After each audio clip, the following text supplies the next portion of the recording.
ஆன்மீகம் சேனல் நேயர்களுக்கு எனது அன்பின் காலை வணக்கம்.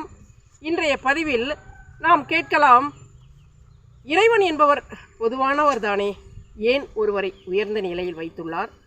ஒருவருக்கு பல கடினங்களை கொடுக்கிறார், மற்றவருக்கு மிகப்பெரிய கோடிக்கணக்கான ரூபாய் சொத்தை கொடுத்துள்ளார், ஒருவரை மருத்துவர் ஆக்கியுள்ளார், ஒருவரை சாதாரண லேபர் ஆக்கியுள்ளார் என்று நாம் யோசிக்கலாம். நம்மிடம் ஒருவர் 5000 ரூபாய் பணம் கேட்கிறார் என்று வைத்துக்கொள்வோம்.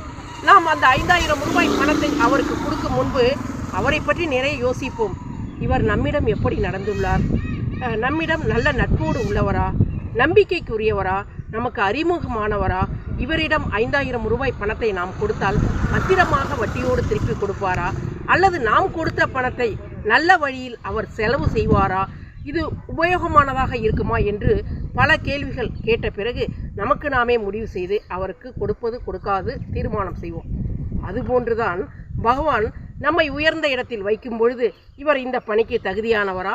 இந்த பணியை, ஆசிரியை பணியை அவரிடம் ஒப்படைத்தால் நல்ல விதமாக சேவை செய்வாரா? ஒரு மருத்துவ சேவை நல்ல விதமாக செய்வாரா? சமுதாய தொண்டு செய்பவர்கள், மக்கள் பணி ஆற்றுபவர்கள் நல்ல நிலையில் இவர்கள் இருப்பார்களா? இவர்களை உயர்த்தலாமா என்பது இறைவன் முடிவு செய்வது.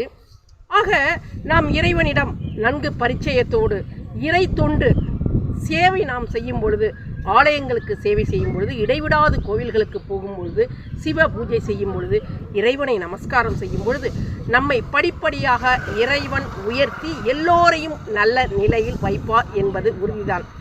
தேவனின் கோவிலிலே யாவரும் தீபங்கள், நாம் எல்லோரும் தீபங்கள் தான்.